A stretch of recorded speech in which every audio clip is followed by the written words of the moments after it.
What you hear is what you feel. I can't hear nothing. Trust me, the intro music has just played, so... We've just started? Yeah, we've just started. Hello, everyone. We've just started. Welcome to episode 4 of Lyrical Iracle. Should I have paused on Iracle a bit more to... Lyrical Iracle. Is that right? Yeah, that sounds right. I think we've been doing that for a bit, so yeah. I haven't thought of a new pun to ask you if you've had a good week in... Last week was Paradise, but... Have you had a good week in normal paradise? Well, it's been a good week. As you alluded to before the show, it's been a good time in the football. Paz, of course, at this point, we should point out, has some Italian ancestry, so he's got an Italy on both sides, yeah. shirt on there. So he's quite pleased that Italy beat England the other day. And Hungary yesterday. And we should mention it was a Mickey Mouse friendly game, so it doesn't really matter. But it counts for rankings. How are you getting on the World Cup, Paz? Yeah, how many World Cups? Are we going to go on this? We're going to start this up. 4 World Cups and a Euros, thank you. Paz is still struggling to come to terms with the fact that Italy haven't qualified for the World Cup, I think. You have to give others a chance sometimes. You do, mate, you do. Okay, Paz is now throwing that top down on the floor and stamping up and down on it and burning it because Italy didn't qualify for the World Cup. So, episode 4 of Lyrical Iracle. We better talk about music, haven't we? Yeah. That's what people are here for, allegedly. Although they stay for the nonsense. Come for the music, stay for the nonsense. That should be on t-shirts, surely. All right, so do you want to fire up the old? We better get this show on the bloody road, don't we? Yeah, on the bloody old bean. Okay, so let's fire up the fingers. Fire up your fingers.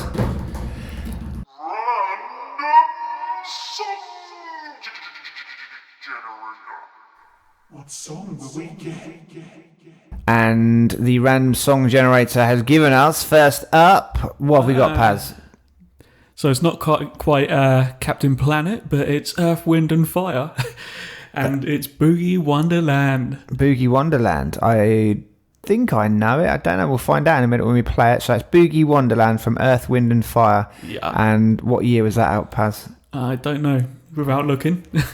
I'll look that up whilst we're listening to the track. Yeah. So if everyone wants to prime up the song on their stereo and listen to it, and we'll see you on the other side. Unfortunately, the following track cannot be played.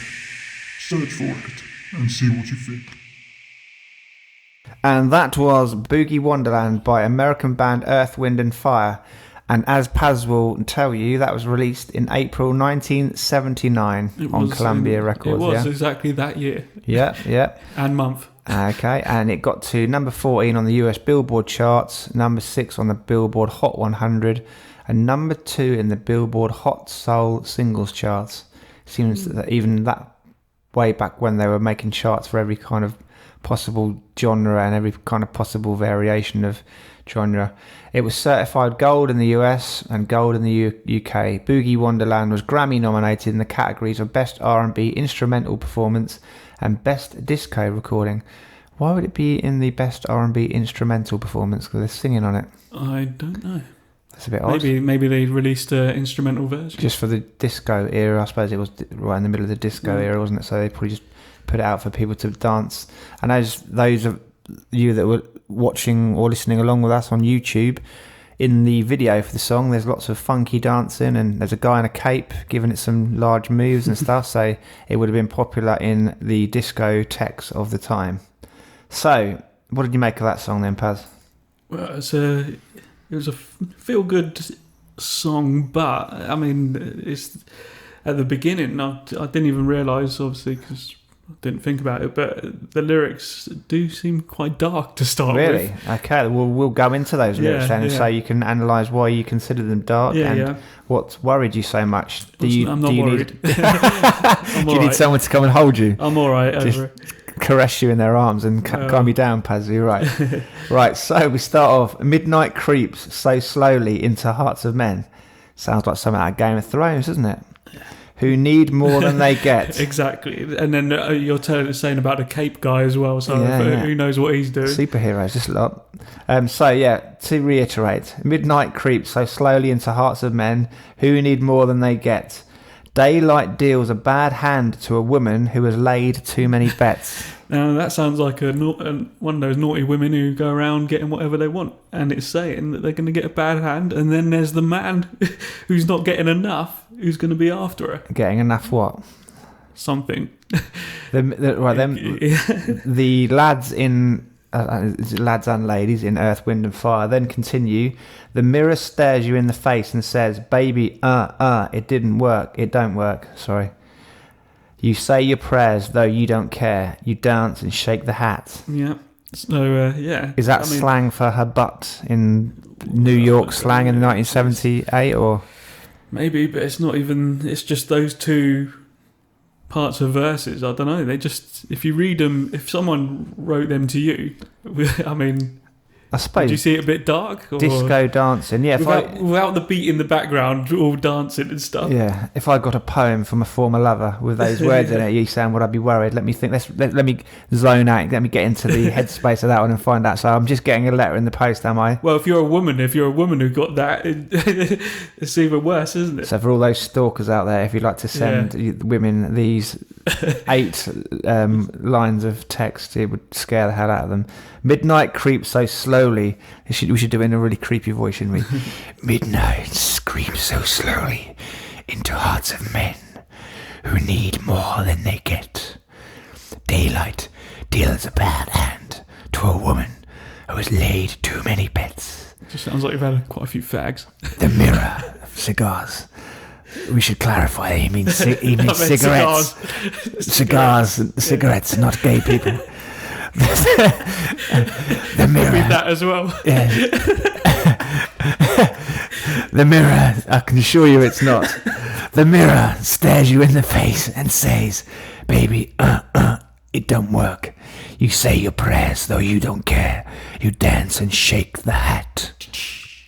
Shake the hat. That line does. The hi-hat.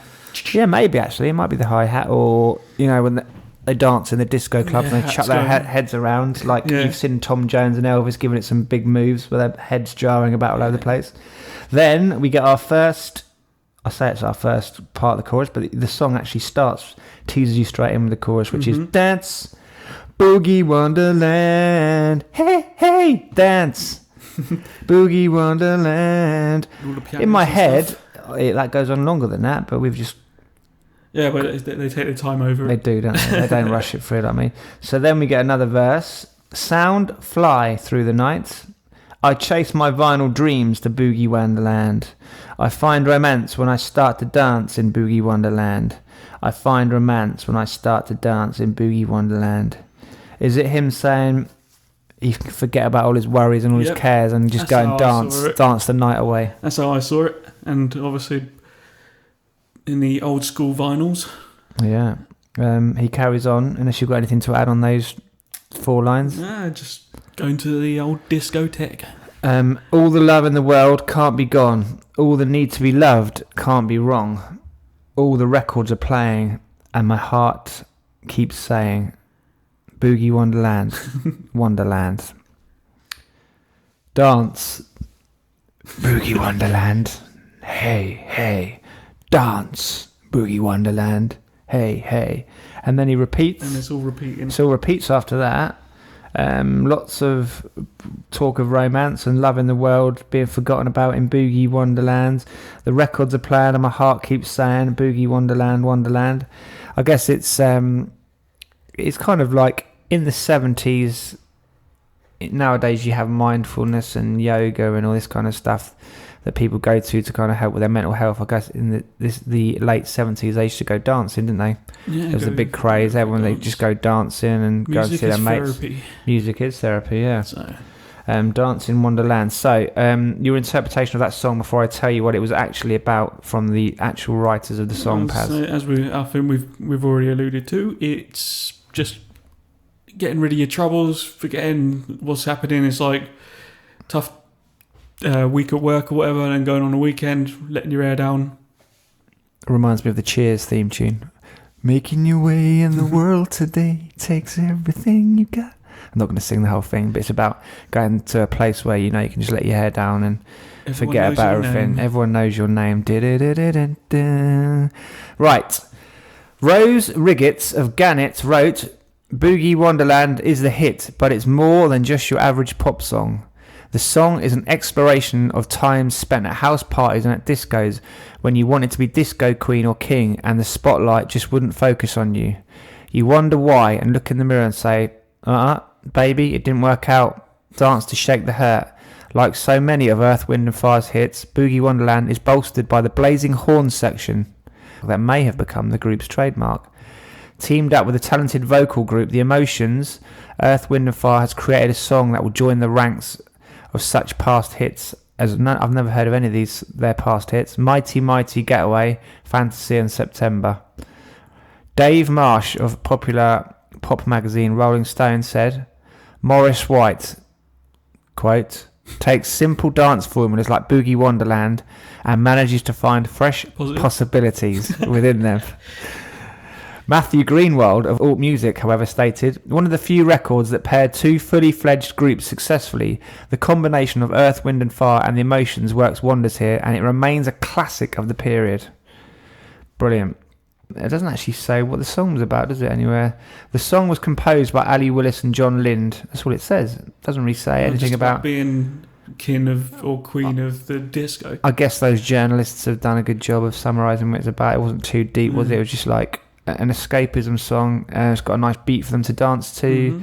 Just go out there, dance, and forget about your worries, forget about your cares. Yep. Sometimes you want to go where everybody knows your name. Right, that was the first song today on Lyrical Iracle. Okay.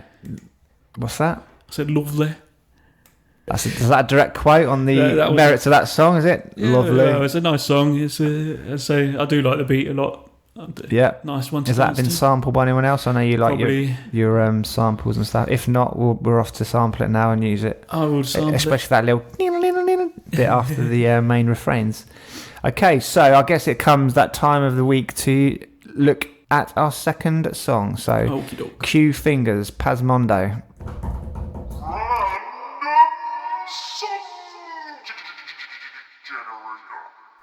What song will we get? You might not be happy about this, or you might be happy about this. It's Eminem, Lose Yourself.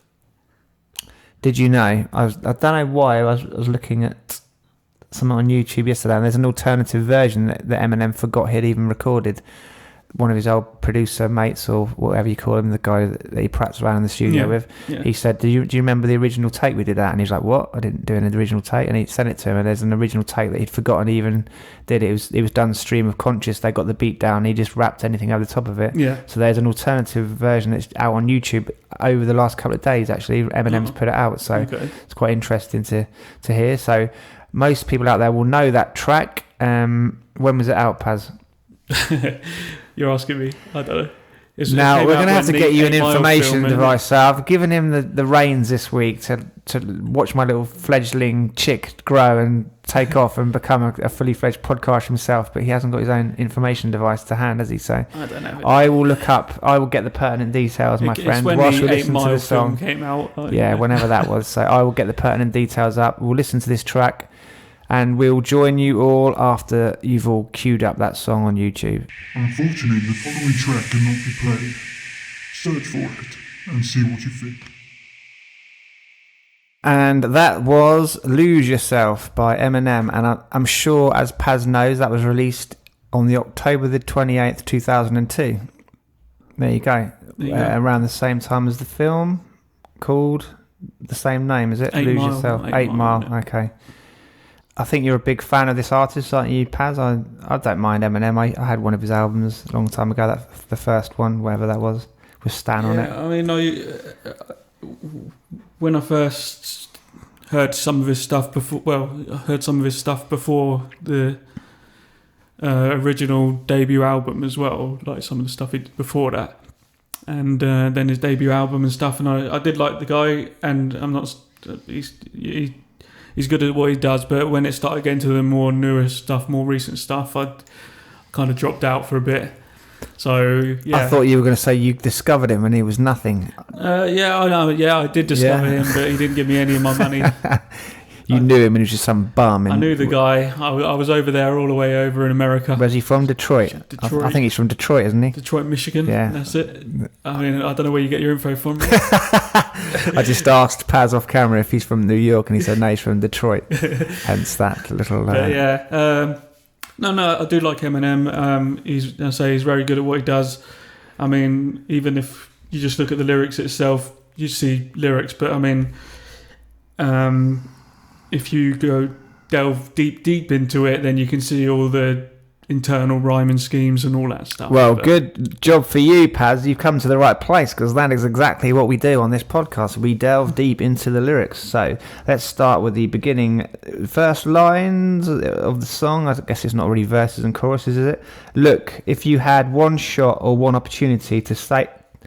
I can't talk today, Paz. Look, if you had one shot or one opportunity to seize everything you ever wanted in one moment, would you capture it or just let it slip? Yo! His palms are sweaty, knees weak, arms are heavy. There's vomit on his sweater already, mum's spaghetti. He's nervous, but on the surface, he looks calm and ready to drop bombs, but he keeps on forgetting what he wrote down. The whole crowd goes so loud. He opens his mouth, but the words won't come out. He's choking how, everybody's joking now. The clock's run out, time's up, over, blow. Snap back to reality, ope, there goes gravity, ope, there goes rabbit, he choked. He's so mad, but he won't give up that easy, no. He won't have it, he knows his whole back's to these ropes. It doesn't matter, he's dope, he knows that, but he's broke. He's so stagnant, he knows when he goes back to his mobile home, that's when it's... back to the lab again, yo, his whole rhapsody.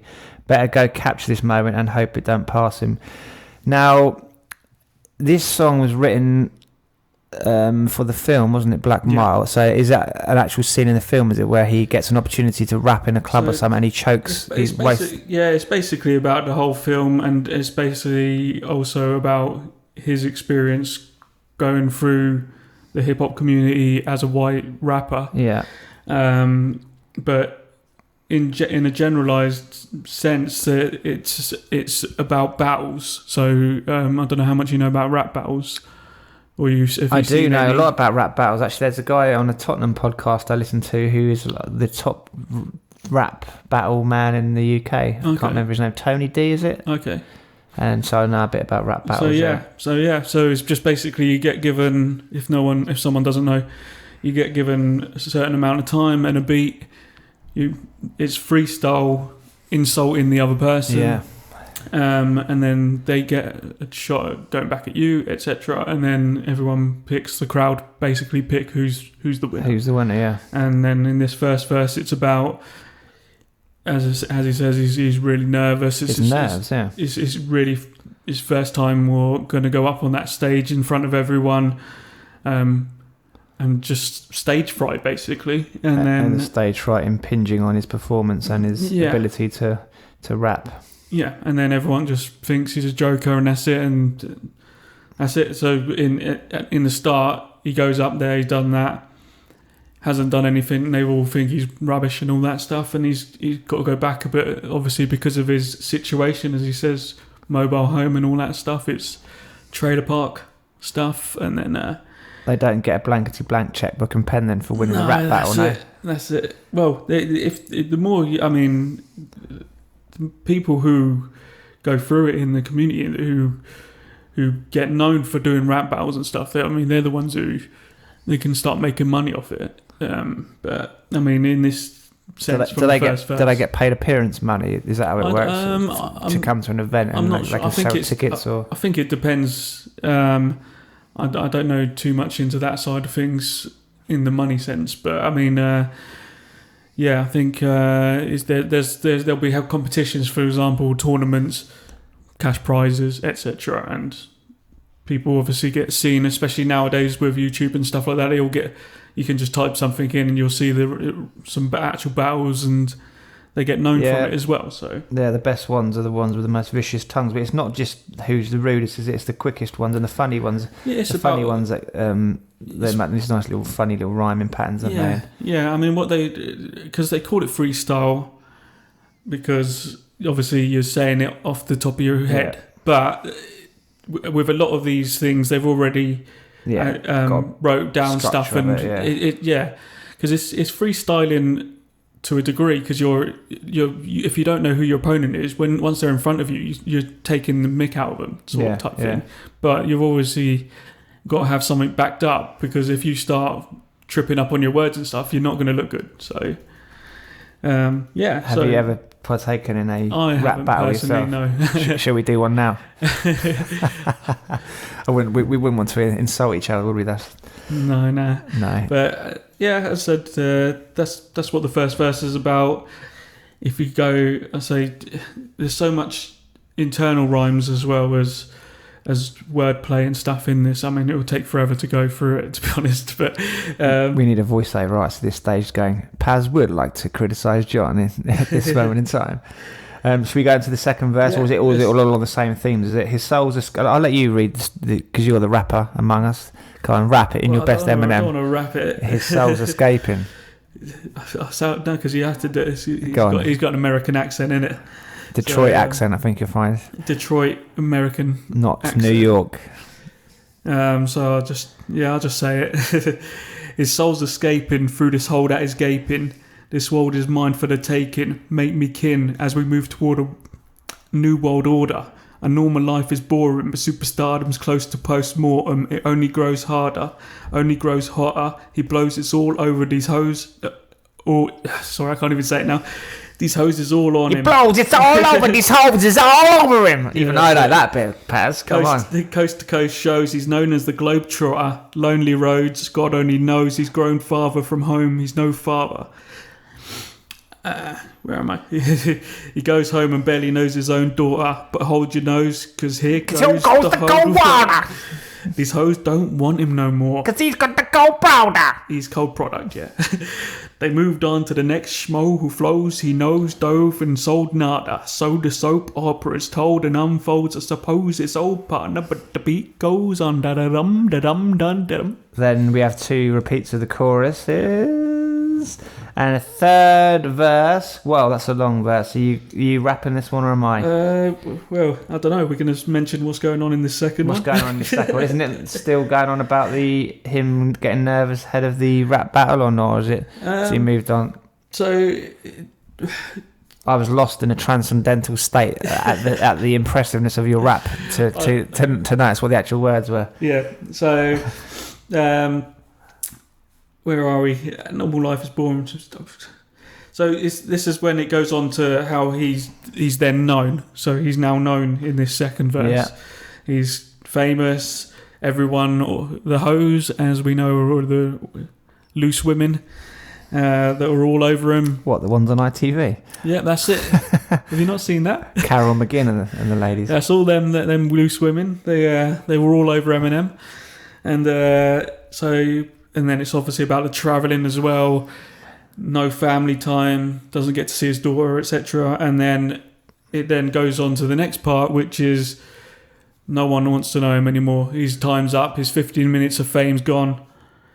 And that's it. And they were on to the next person. So that's is that what happened in the film? Was it someone new came along and out-rapped him or whatever?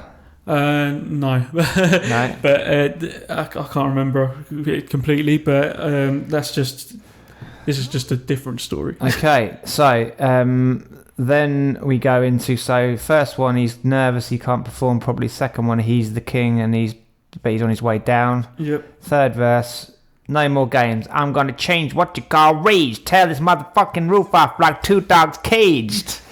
See, I've got the flow, my friend.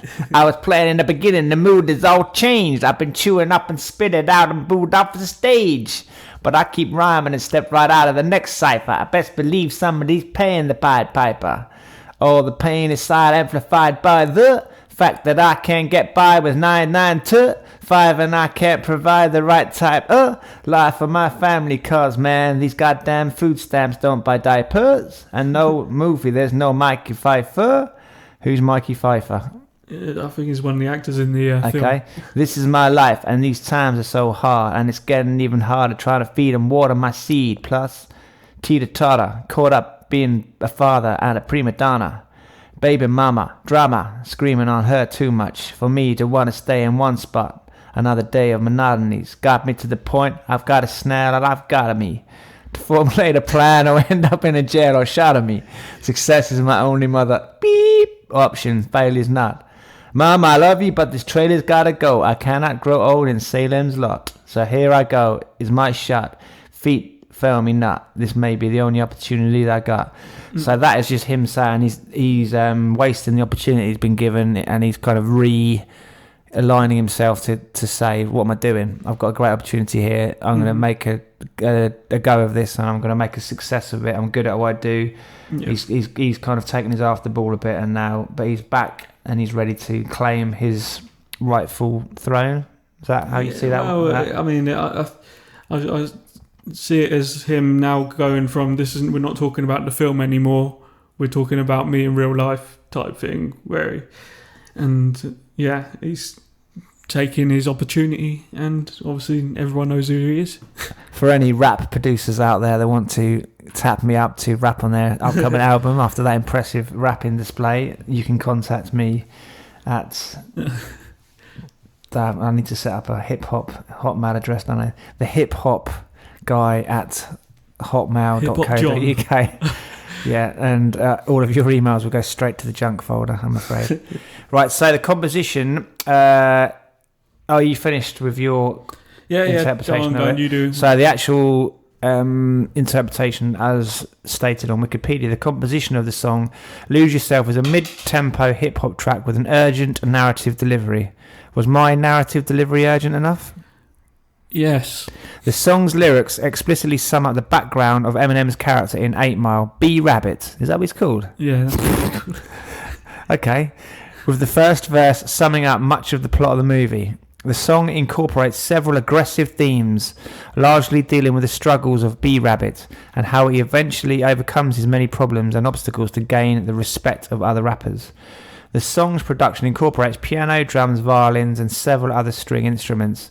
The song is one of 4 new Eminem solo songs on the soundtrack, the other 3 being 8 Mile, Rabbit Run, and Stimulate. Several critics cited the trio of songs as the best 3 from the soundtrack, as well as the most aggressive songs Eminem has recorded to date. The piano chords described instantly recognisable open the song and continue throughout the song. There is also a tense, unrelenting guitar lick in D minor. Now, I was trying to work out if that was an original lick or whether it was a sample. It kind of reminded me a bit of Kashmir, you know, which I think, who's that other rapper that sampled that? Was it P. Diddy or... Yeah, I know which one you mean, the Godzilla thing. Godzilla one. Didn't we do it last week on the thing? Maybe not. Now, not to be confused with my friend Keisty, I'll give him a little name out here. So we went around his house once and his dad let us in, and we went up to his room and he was pumping iron, and he had on Eminem at full blast, and as he was pumping iron to, 'cause I am whatever I say I am. If I wasn't, then why would I say I am? So he ripped him ever since about that. His dad shouldn't have let us in. So it was his motivational music, pumping iron to Eminem. So shout out to Keisty there. Paz, is that one of your favourite rap songs? I know you like rap and hip hop and stuff. I wouldn't say it's one of my favourite. I mean, it's alright, it does the job. Is Eminem your number one rapper? I wouldn't say I've got a number one rapper. I'm my number one rapper. Is he in the top 100 of your top rappers? He's good. Top 10? He's good at what he does. I'm not going to... Top 10? I don't know. No, you're not putting him in the top 10? I'm not going to... Top 20? I don't know. I'm number 1 to 20.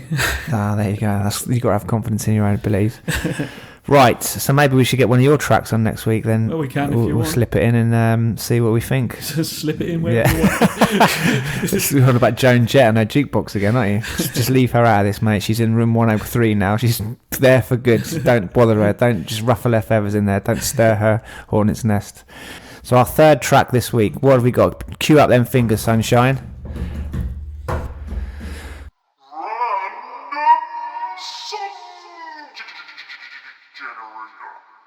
What song will we get?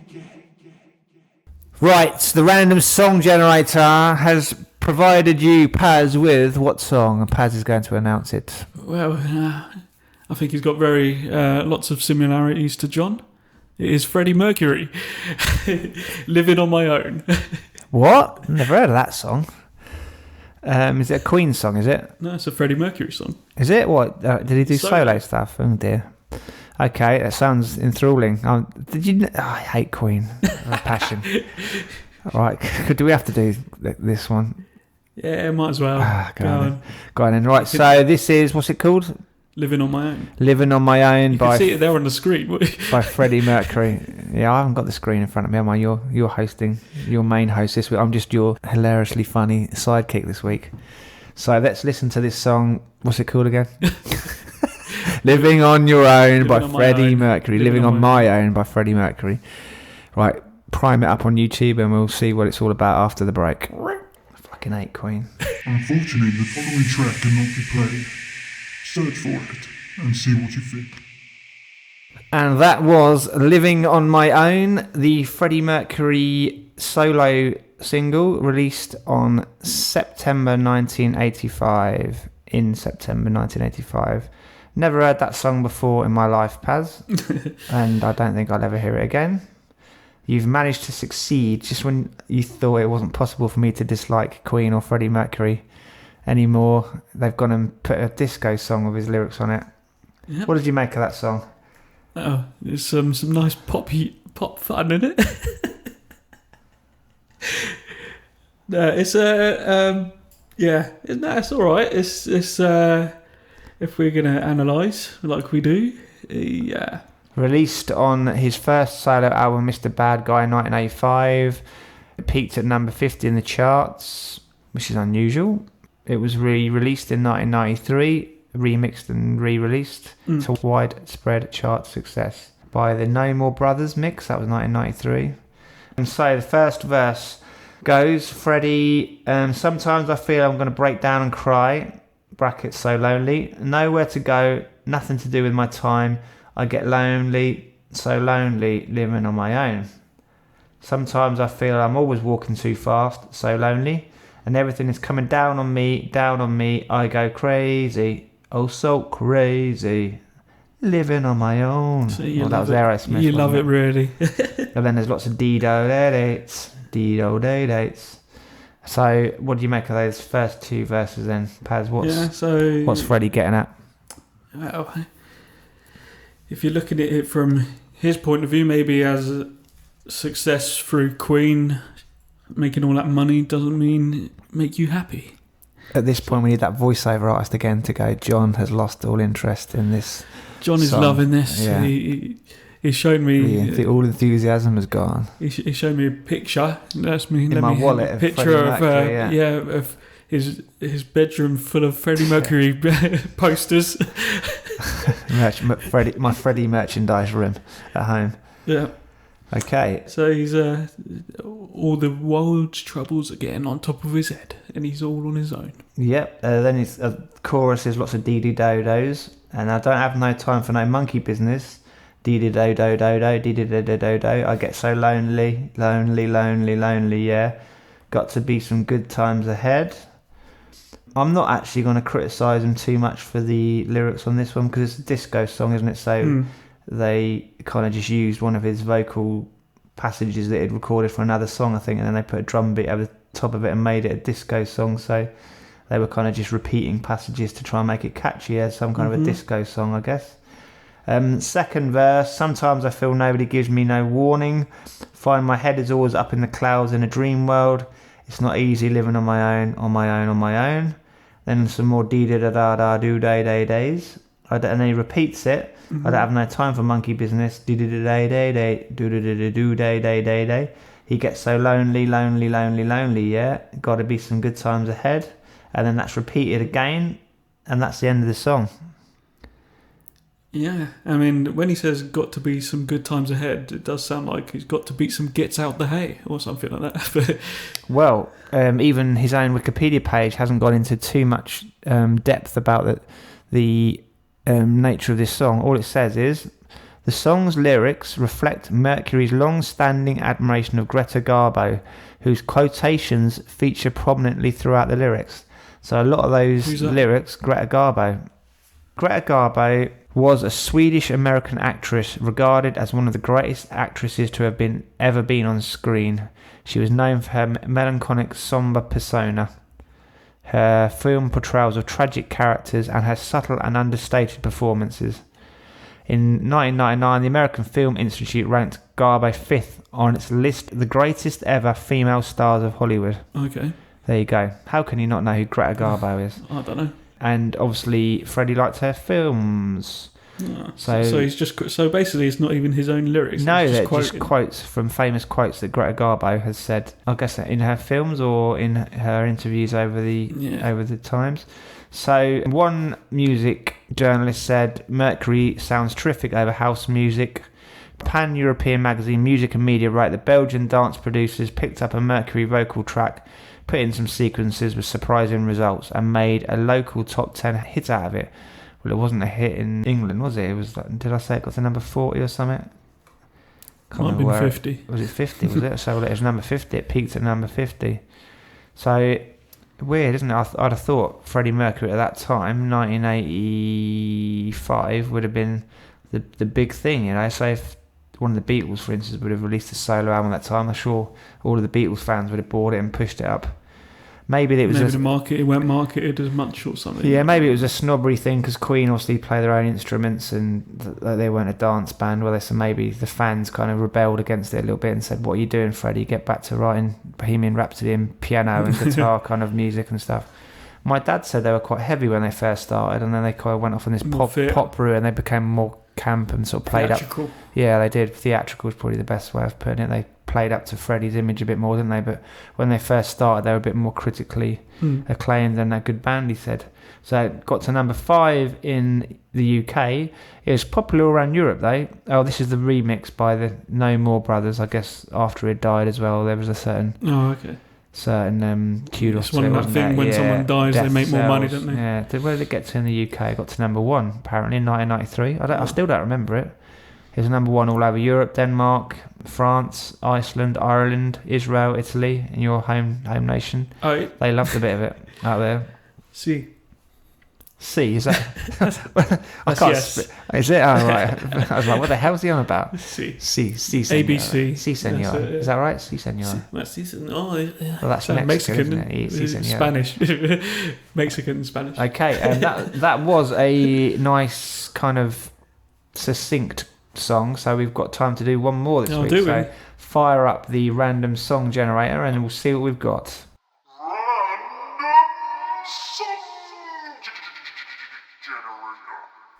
What song will we get? Oh my god. It's taking a while for this generator. This could be a risky one again, Paz. Risky. So the song is by Alice Cooper. The name of the song is I'm 18. So Alice Cooper, please be on your best behaviour, or you could be joining R. Kelly and Joan Jett and the Rolling Stones and Coldplay in Room 103. So let's check this song out. It was released in February 1971. It was in the UK charts for 13 weeks and reached a high of number 21. So Alice Cooper, I've not really ever checked out much Alice Cooper. I know the famous songs of his, which I'm struggling to think of right now, but Alice Cooper. I know who it is. That's that one. Poison. You're poison running through my veins. But it's not that one. It's called I'm 18. So if you'd like to queue it up on YouTube, pop pickers and listeners, we'll meet you on the other side. Unfortunately, the following track cannot be played. Search for it and see what you think. That was an advert playing all over me. That was 18 by Alice Cooper, released in November 1970 in the US and April 1971 in the UK. Now that, my friend, was a great song. I loved that. I didn't realise Alice Cooper had that in his locker. What raspy vocals. What a hard rock. Yeah, wicked. I love that song. It was really good. I enjoyed it. But before we get into the vocals, I'd listen to that again. I must admit, that was decent. I did like that. Thoughts on that song, Paz? Yeah, I like the song as well. I mean, you originally played the live version first, which kind of threw me off because he was drunk. Well, he sounded drunk, and his words were all over the place. He wasn't saying any of the words that we had on our pieces of paper. And then when you played the actual single itself, yeah, you could tell he actually can sing. And that, my friend, is why Alice Cooper is a fucking rock star. He's pissed and just fucking stumbling around. You couldn't see on the screen, but he was like stumbling around all over the floor, just singing random lyrics, and then occasionally coming back to the chorus, pissed as a fart. But even on that version, his vocals were really raspy and really, really good. I wonder what album this one. I'd be interested to check out that album, actually. It's on the album. Oh, the actual album is called 18 is a song by rock band Alice Cooper, first released as a single in 1970, November. It was the band's first top 40 hit, peaking at number 21, and convinced Warner Brothers that Alice Cooper had the commercial potential to release an album. Okay, so it wasn't on a... Oh, hang on. The song and its B-side feature on the band's first major label album, Love It to Death. I have to check that one out. The anthemic song is driven by a lumbering, arpeggiated guitar riff and aggressive, raspy vocals, as we touched on. Right, I'm not going to read the rest. It tells us a little bit about what the song's about. Well, so it's just, from what I got, it's like a thin line between the teenager and adult, isn't it? Yeah, it's actually... yeah, you're nearly right there, actually. I'll hold that back until we've actually looked at the lyrics. But, line 1, lines form on my face and hands. Lines form from the ups and downs. I'm in the middle without any plans. I'm a boy and I'm a man. I'm 18 and I don't know what I want. 18, I just don't know what I want. 18, I've got to get away. I've got to get out of this place. I'll go running in outer space, oh yeah. Good luck with running outer space, isn't it? But, yeah, it's, as I said, thin line between teenager, adult. He's stuck in, as it says, in the middle, no plans, doesn't know what he wants to be, doesn't know what he wants to do. But at 18, you're seen as a man as well. Yeah, so. Well, you're actually right, because it says here, the lyrics tell of the angst Alice Cooper felt at being in the middle between youth and adulthood. It began as an 8-minute jam that young producer Bob Ezrin persuaded the band to tighten up into a 3-minute rocker. Yep, brilliant. The song was the band's breakthrough and left a considerable influence on both hard rock, punk and heavy metal audiences. Joey Ramone wrote his first song for the Ramones based on the chords to I'm 18, and John Lydon auditioned for the Sex Pistols by miming along to this song. Brilliant. Bands such as thrash metal as Anthrax have also covered the song, and Kiss settled out of court with Alice Cooper for plagiarism of the song over their own 1998 track Dreamin'. Wow, quite an influential track then, Paz. Sounds it. So the second verse, I've got a baby's brain and an old man's heart. Took 18 years to get this far. Don't always know what I'm talking about. Feels like I'm living in the middle of doubt. That's a great lyric, actually, isn't it? You kind of got the cocksureness of being an 18-year-old, but you kind of know inside that you don't know everything yet, and there's still lots for you to learn. So you carry through the cockiness of youth by blagging it, don't you? But he's fully aware that he doesn't know it all yet. And then we've got back to the chorus. 18, I get confused every day. 18, I just don't know what to say. 18, I've got to get away.